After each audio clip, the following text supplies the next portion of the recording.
Hi everyone, welcome to the first of our mini panel sessions to discuss some of the findings from our recent Acumen Key Trends report for Southeast Asia. My name's Haike Manning and I'm the Executive Director for Acumen in Southeast Asia, and we are coming to you today from Ho Chi Minh City in Vietnam. And it's my great pleasure to also introduce to you, we have Rajeswary Sogamaur, who's our Country Director for Malaysia, based in KL, but obviously here with us today. And we have Bang Pham, who is our Senior Manager for Partner Success, based here in our office here in Vietnam.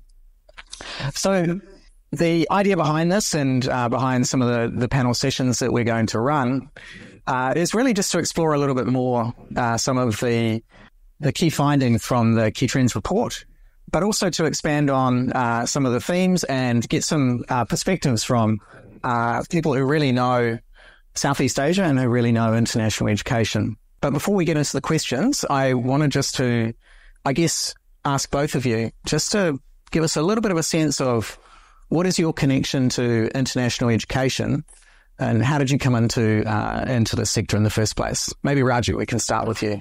Thank you, Haike. Thank you for having me here today.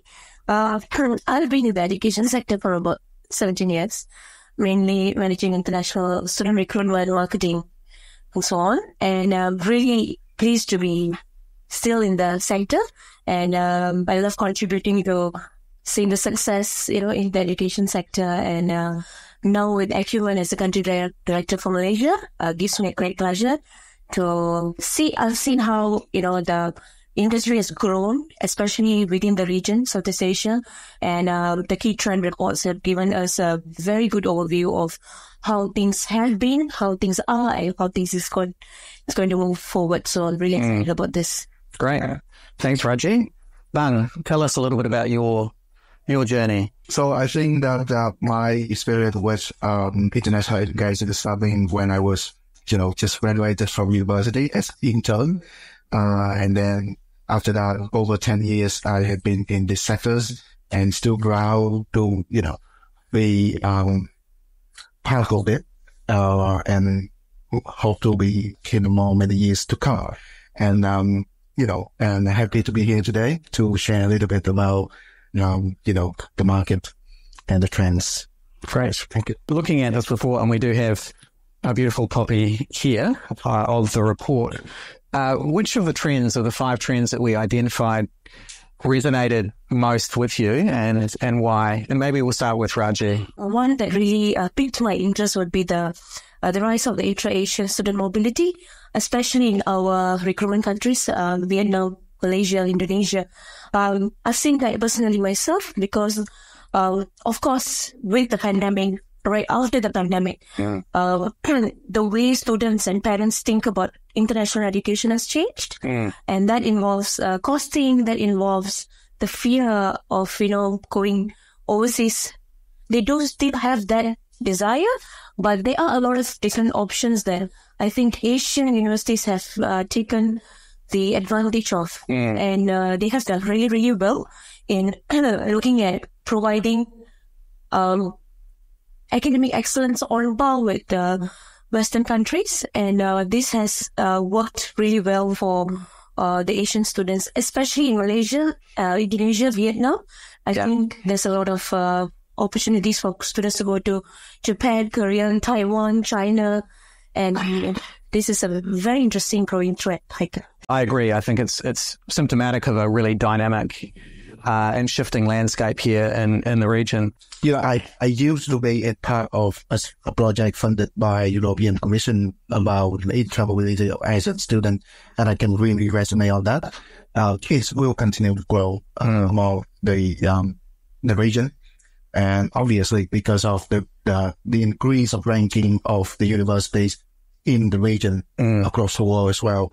But then I will zoom in back to the Vietnam market, and I think the one thing that coming out of it is the growth of international school, or the involvement of the private education group, to the countries.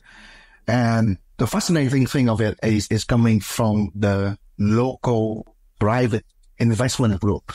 Actually, Vietnamese investment to build up an international wealth system for our own people. And to me, that is one of the most fascinating trends that I can see, and I can tell it from the Vietnam perspective. Super interesting trend, but how should international institutions, how should they respond to that trend in the case of intra-Asian mobility? What do you think they should be doing as a response to that? It creates a lot of opportunities for universities worldwide with the intra-Asian student mobility, because a bit of competition is good, right? Yeah. Well, and I think internationally universities should look at how to benchmark on what some of the offerings are in Asian countries, like in Taiwan, China, and work towards being a lot more competitive in that. And I'm not saying that UK should also have a K-pop culture, but having said that, I think it's really Britpop. Yeah, Britpop. probably. Yeah. So I think it's really important for universities to understand what some of these offerings are and drive excellence through being a lot more, creating a better competitive advantage to serve the students. For example, one thing that I found interesting was there's the other Asian countries are creating a lot of employment opportunities for and I think internationally universities can look at getting better at that too, and being creative in providing employment opportunities for Asian students. Yeah, you can also learn from what the competition is doing, right? And see what are the key success factors that they have. And I think the other thing about this trend, and particularly where we're seeing higher quality institutions emerge in the region, it also opens up new opportunities, I think, for transnational education and partnerships. It's not a bad news story at all for international education providers. It's just a shifting and dynamic part of the landscape that people should be aware of. Bang, let's talk a little bit about, so for you in terms of that, the emergence of schools and private schools in Vietnam, what would be your advice for how people should be and institutions should be responding to that? Yeah. To be fair, that's a great question. If you look into the whole situation, I think there will be something that I will taking out is, if you look into this, there will be a myth that will be solved here, is that with the emerging of private school, it means that there will be a pricing point coming in, and this pricing point will come from the growing of the economy in the country within now, obviously. And that means that the Vietnamese parent in the next 5 years will definitely be able to, let's say, afford full tuition fee for their child overseas. And then coming back to your question, obviously, is then what's so an international institution should do? I think be graduates. The point is, if the people are able to pay more, that means that they will have more options. And with more options, they need more advice to pick the right option for the child. And the only way you can do is, be in the country, be residents, going across the country to multiple high school, talk to the counselors, do things here. So that would be my advice. And I think one of the key things here is that around that point of engaging is that, these are such relationship-driven cultures as well. So you need to get in there and you need to be building these relationships. And so I think it's a really good response. What's been really interesting is we've seen shifts in migration and immigration settings by a number of key study destinations recently. So, for example, Australia, UK and Canada have all announced different types of reviews or different types of policy changes, which, other things being equal, seem to be sort of restricting a little bit maybe some of the options for students to study in those destinations. What are you guys hearing in your markets? Let's look at Vietnam and Malaysia maybe. What are you hearing about the impact of that and what people are saying?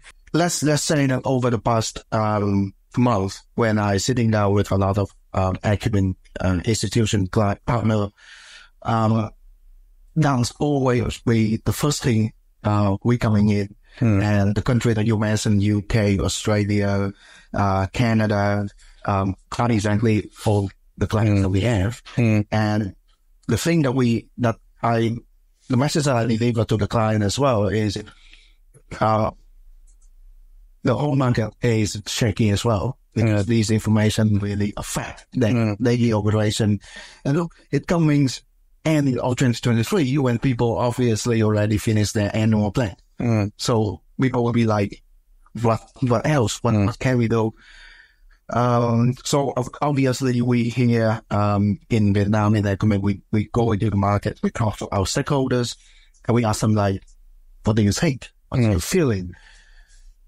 I can say right now is a lot of wait and see. There's a lot of wait and see.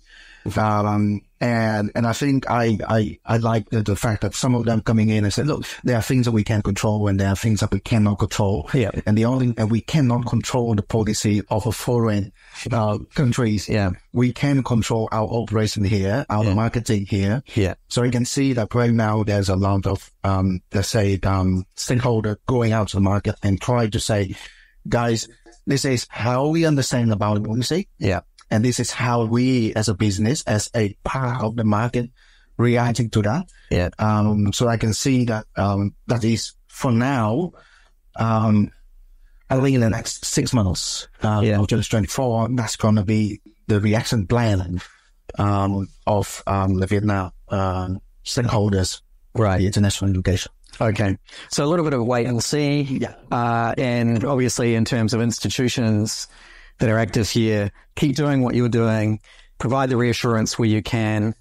And also I think our experience shows that over time, some of these migration and immigration policies, sometimes they might start off a little bit more, a little bit more to one side, and then they may be sort of rolled back a little bit. Yeah. So that's another thing I think that people may take some comfort from. But Raji, what about in Malaysia? What's the word on the street there? Of course, I think it also depends on how much appetite there is for migration in some of the countries. And for Asia, we want to look at how is that affecting. We do probably some of the countries there's a lot more caution. And then for Malaysia, I think definitely there's also a wait and see situation. Yeah. But a lot of Malaysian students do have the interest to go over there and study, and not everybody would want to also migrate to these countries too. Yeah. You can agree to disagree, but it's a whole other see. You're the expert, so. Yeah. But I think that's definitely a wait and see, and how it's really important. Bang brought up a very good point on how we communicate this. And for that, it's important for us to stay abreast with the changes that's happening like probably weekly. Yeah. So we want to understand, and we want to be able to communicate that to the prospective partners and also students. Yeah. Okay. That's great.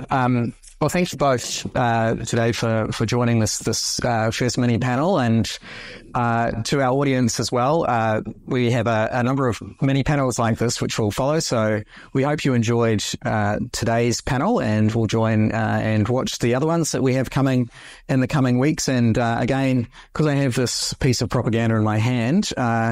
And you too.